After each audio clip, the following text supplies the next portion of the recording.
Right to information act കൊണ്ടുവന്ന് ജനാധിപത്യത്തിൻ്റെ ആ മഹത്വം ഒന്നുകൂടി അദ്ദേഹം ഉയർത്തിപ്പിടിച്ചു.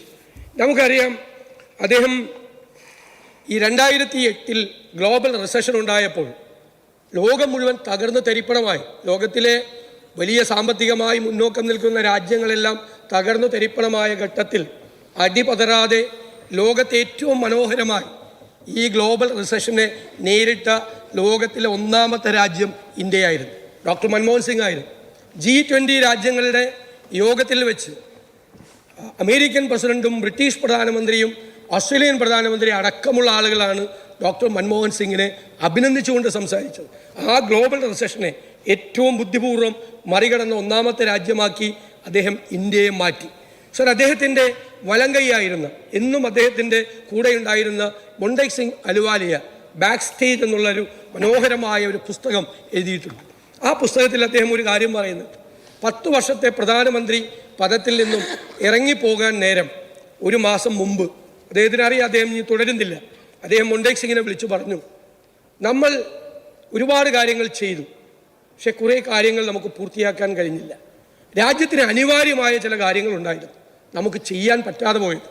താങ്കൾ എനിക്കതൊരു കുറിപ്പായി, ഒരു നോട്ടായി അത് എഴുതി തരണം എന്ന് പറഞ്ഞു. അദ്ദേഹം എഴുതി കൊടുത്തു. പ്രധാനമന്ത്രി പദത്തിൽ നിന്ന് ഇറങ്ങിയതിന് ശേഷം ഒരു ഡിന്നറിൽ വെച്ച് ഒരു കൂടി കണ്ടപ്പോൾ മൊണ്ടേക് സിംഗ് അലുവാലിയെ ചോദിച്ചു, എന്തിനാണ് അങ്ങ് ചെയ്യാൻ പറ്റാത്ത കാര്യങ്ങൾ എന്നോട് എഴുതി വാങ്ങിച്ചത് എന്ന് ചോദിച്ചു. അപ്പോൾ അദ്ദേഹം പറഞ്ഞൊരു മറുപടിയുണ്ട്, പുതിയ ഭരണാധികാരിക്ക് കൈമാറാൻ വേണ്ടിയിട്ടാണ് എന്നാണ്. സാർ, ഞാൻ അത്ഭുതപ്പെട്ടു. നമ്മളാരും ഒരുപക്ഷെ ചെയ്യാത്ത ഒരു കാര്യം, നമുക്ക് ചെയ്യാൻ പറ്റാതെ പോയ കുറേ കാര്യങ്ങൾ നമുക്ക് പിന്നാലെ വരുന്ന ഭരണാധികാരിക്ക് കൈമാറാനുള്ള ആ വിശാലമായ ഒരു മനസ്സ് നമ്മളെല്ലാം വിസ്മയപ്പെടുത്തുന്നൊരു മനസ്സാണ്.